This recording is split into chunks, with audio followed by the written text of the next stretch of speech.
my name is Claudia and you're watching Short and Sweet. If this is your first time here, go ahead and stick around, click subscribe if you haven't already, and give this video a thumbs up. Today on my channel, I am going to be talking about my previous eating disorder and how I overcame it, and kind of my journey with body image and how I got to be the person that I am today as far as body positivity and image and confidence. I'm going to try my best to keep it really short and sweet, but you know how that goes. So, when I was 12 years old, my world got turned upside down. My dad passed away. And that's a whole other story, but just to give you guys a little bit of background as to kind of the things that led me into this eating disorder and kind of how it all happened. So he passed away and I moved here to Las Vegas with my mom and my siblings, and my life just completely turned around from one day to the next. So I developed, unfortunately, a lot of habits and bad things around that. I was depressed, I had anxiety, I had PTSD, and just a couple of other things that happened. And one of the things, of course, that came from that was my eating disorder. For a long time, I didn't even realize that I had an eating disorder. I never even really heard about it. I thought it was just things that happened in movies, or I don't know. Just not to me though, because I grew up really healthy, always in sports, eating really healthy and really active, and playing outside. So when I realized I finally had it, it was really hard for me to accept it and to just get any help around it. It started the summer before I went into my first year of high school. So I was 14 at the time. After my dad passed away, I used eating as one of my coping mechanisms, so I gained a lot of weight really quickly. I gained about 45 pounds in a really short amount of time, and not at all in a healthy way or because I wanted to. So I was weighing around close to 170 before I started high school, and I didn't even realize when it happened. It just happened, I guess. And suddenly, all of my clothes didn't fit me. So since it was so fast, such a short amount of time, and I was still young, my body was growing. Still to this day, I have the stretch marks on my body from how I gained a lot of weight. And then later on, I'll explain how I lost a lot of weight really quickly as well. It didn't help that I was technically overweight for my height and age right before going into high school. It made me already have less self-confidence in myself and already start to develop like small body image issues, like I'm fat, I'm obese, I don't look pretty, and comparing myself with other girls my age. And that really was not healthy at all, obviously. So when I turned 15 in my freshman year, I went out for our high school soccer team, and that was a way to both keep me out of my house and to keep me active. So that definitely started to help me lose weight, but it was only the first part of it. At home, I was still eating very unhealthy. I was not educated on what healthy eating was and how to properly nourish our bodies with things that our body needs to have energy throughout the day. So I had the eating disorder that is referred to as bulimia. And basically, for all my viewers that don't know exactly what bulimia is when you obsessively eat large quantities or excessive quantities of food in a small amount of time, and then you guilt trip yourself about it, and then you go and you throw up or use laxatives or any other form to try and get rid of the food that you just ate. So that's what I had. Like I said, I had signed up for soccer and I started to try and get active again and just start exercising. But when I'd go home, I was doing one of three things. First one, I would binge eat like an entire pizza, powdered donuts, Hot Pockets, Jack in the Box, whatever, a lot. Like I would eat a lot. Hot Cheetos, Twinkies, and then I would guilt myself the rest of the day because I had ate bad and I wouldn't eat anything, and I was always eating these large amounts of food behind closed doors. So I would like order a large pizza and I'd bring it in my room and I would eat it by myself, and then I would like hide the box, throw it away. That's also something that people with eating disorders tend to do because they already feel guilty about it, so they don't want anybody else to see them doing this. And then I would not eat for the rest of the day. The second thing I was doing is I would binge eat a whole lot of food, and then I would go to the bathroom and try and force myself to throw up. Or the last thing, I would again eat a lot of food, and then I would use some sort of laxative tea or something like that to try and make my system just get rid of all of the crap that I had just ate. And that was the first part. So that started happening in 9th grade.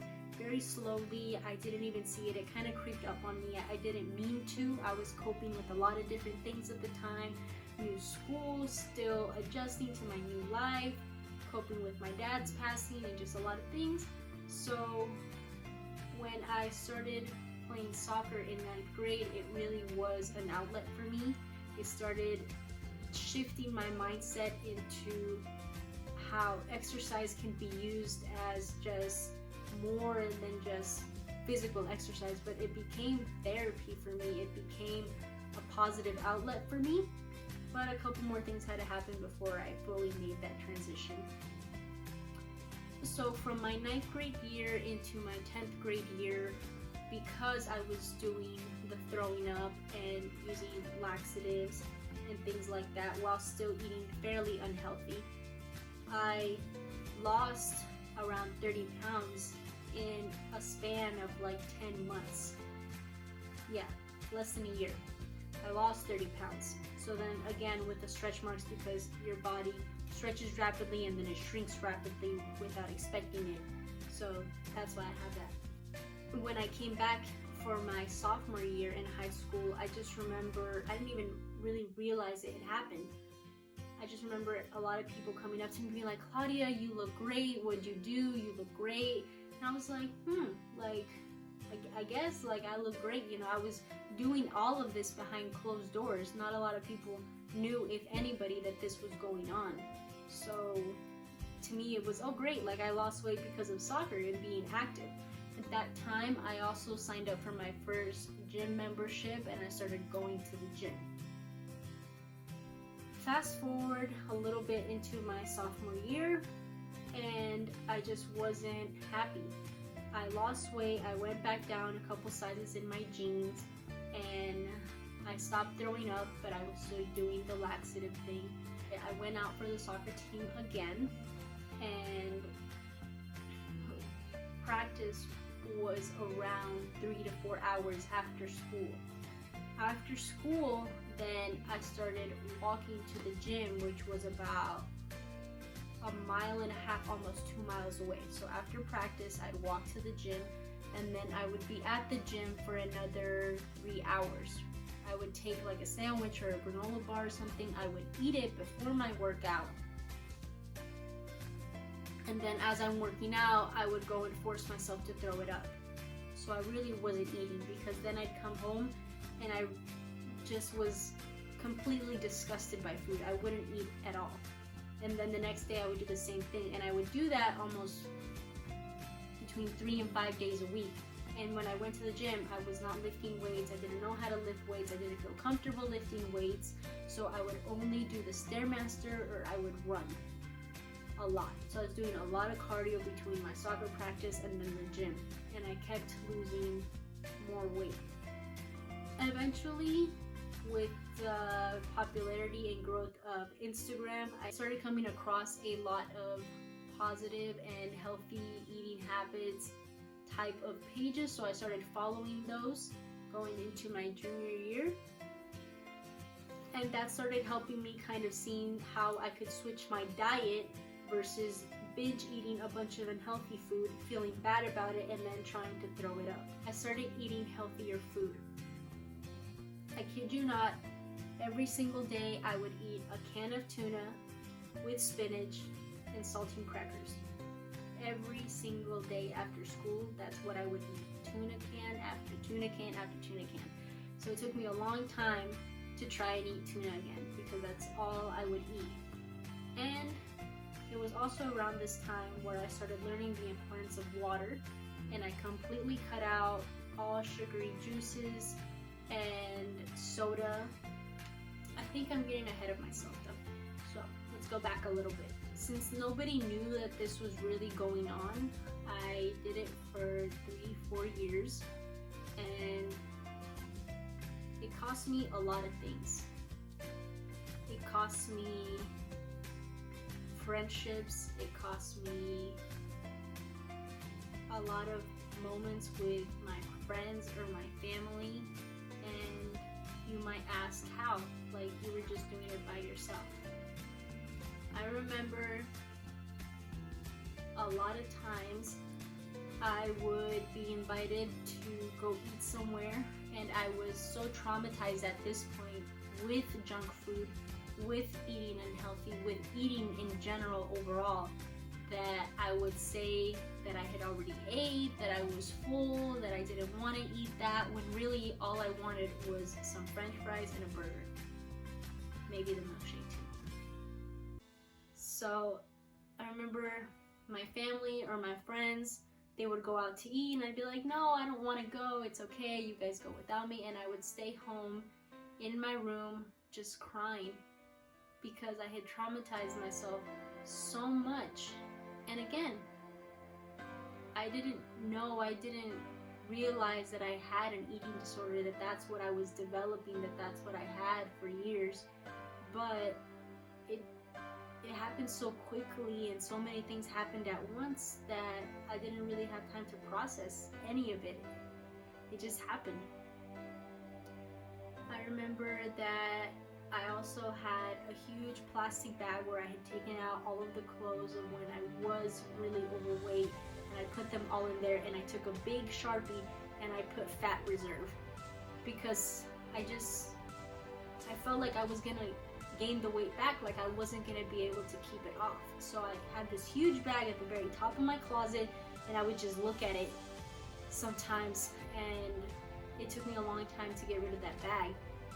And it's a mental battle, and sometimes it's hard to get over it, to let it go, but it's possible, and it's okay to get help, to reach out for help. That's something that I wish I had done. So if there's anybody struggling with depression, anxiety, some sort of PTSD, an eating disorder, suicidal thoughts, whatever it may be, just reach out for help. And I know that can be the hardest, scariest thing to do. Trust me, I really do know. But if you need help, just ask for it. And I used to be somebody that was really bad at asking for help. So it was so hard for me to vocalize it that I would have to write it down and like give it to somebody just to let them know, like, hey, I'm drowning, I need help. But anyways, then after I stopped the binge eating and throwing up, I started developing something else, which was starving myself and still somehow trying to throw up.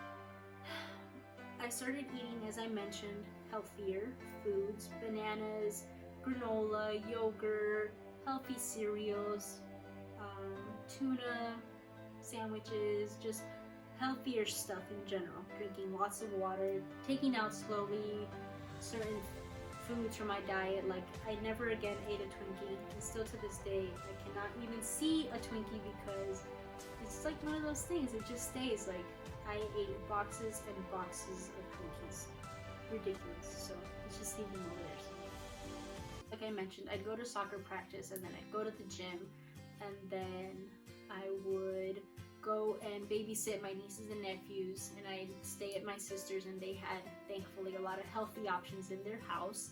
So I would eat healthy things, and then I would automatically run to the scale because I didn't have a scale at home, but she had a scale. So I'd run to the scale and I would weigh myself, and I would notice that I went up 0.5 or a pound or maybe even 2 pounds, and I'd instantly freak out. True story. I would instantly freak out and I'd run to the toilet and lock myself in the bathroom, and I would like try and make myself throw up the sandwich that I had just ate, or the salad, or the yogurt, or just whatever healthy thing I had just ate. I would try and throw it up as well because I was that paranoid about gaining even 1 pound. And of course at the time I didn't realize that when you just eat, your body goes up, or if you're retaining water weight, or if you're on your period. So I went from one extreme to the other extreme. There was never an in-between during that time period. I went from binge eating and throwing up and using laxatives to eating healthier, starving myself, and still throwing up and using laxatives. During this time, I feel like I didn't actually try and ask for help. I don't know, I was not happy. I was actually really miserable, but I was happy with the results that I was getting. I was happy with how small I had got in a short amount of time, and I was so scared of gaining weight, and I didn't know how to properly eat or portion my food, or I didn't know how to cook at the time either. So it was just kind of like, you eat what there is, and if you don't want to eat what there is, then what are you gonna eat? And it was just a mess. So after going from those two extremes, my junior and senior year of high school, I joined other sports and I was constantly active. If I wasn't at soccer practice, I would go to some other sports practice just to stay active, just to stay out of the house, and just, that's really where my love for fitness and working out started. I would go to the gym, or I'd go play soccer outside of school, or I was just always active. I'd go run with my dog, I'd go to the gym with my sisters. These different stages that I went through with my eating disorder made me develop a lot of harsh criticism towards myself. I never felt like I was pretty during high school. I never felt like I was fit, like I was slim, like I was healthy, like I was worth anything as a girl, as a young lady. And that took me not a long time, but it took me a while to get over those things and just work through them, because there's really no other way around it than to just work through them. I still saw myself in the mirror as the 167-pound girl, as a 170-pound girl, and that's all I would see when I would look in the mirror. And I had no self-confidence whatsoever, like at all. Again, after putting my body through both of those extremes, through that trauma, I ended up canceling my menstrual cycle for 2 or 3 months. And when that happened, I got really scared, because I was reading online reasons why girls don't get their period and things like that, and one of them came up: if you put your body under a lot of unnecessary stress. So again, I never asked for help, I never went to the doctor, I didn't do any of those things.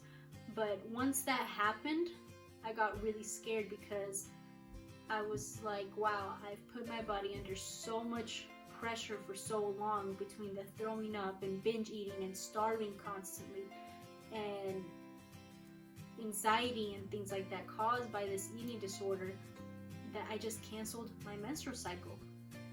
And my body was just, it was done, it was tired. And that was when I was, I think 16 or 17, around there. That's when I finally said, this has to stop. I have to stop doing this. I have to take care of myself. No one else is worried about me. No one else is going to be concerned about me. You have to put yourself first. A lot of the times you have to take care of yourself, because you're never going to be able to help somebody else or take care of anybody else or anything if you can't take care of yourself first. So I stopped with the laxatives. I stopped throwing up. I decided to stop making myself feel guilty because I had ice cream, or because I had a burger, or because I ate something greasy that probably is not that great for me or something like that. And it didn't happen overnight by any means. I didn't just go cold turkey, but that's really quite honestly the event that made me just want to stop.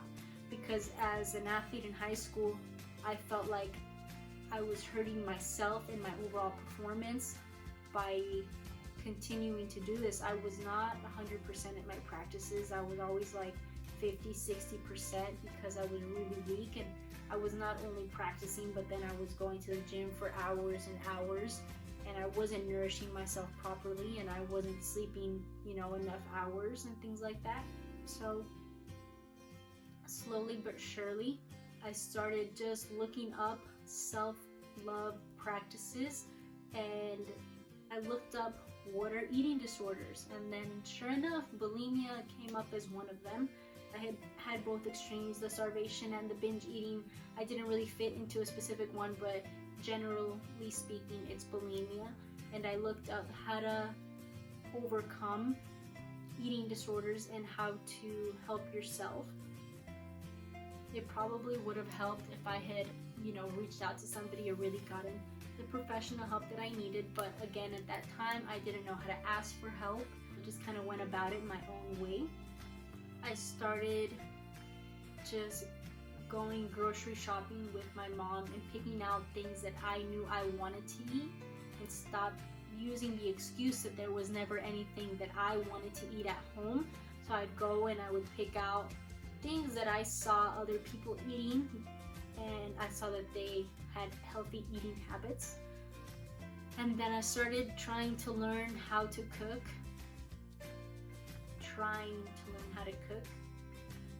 It's been a process, but finally my rice is not raw and my pasta is not dry and my meats are fully cooked.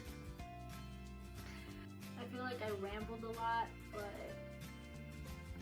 it was a hard time in my life because I feel like if I hadn't had that eating disorder and I hadn't had all of those body image issues and all of that negativity towards myself, my overall high school experience would have been very different. I would have definitely tried to have friends in general, more friends. I would have gone out for different activities and clubs, and I would have just done a lot of things that now I wish I could go back and do, but obviously we know that we can't go back in time, so we can only be better moving forward. Just know that if you're going through this, or if you've gone through this, or if you've gone through this and you fell back into it, just ask for help. You can ask me for help. You can look for help. There's a lot of great resources online. It's possible to stop those tendencies. Again, it didn't happen overnight for me. For a long time, I still would make myself feel guilty. I would not go and eat certain places.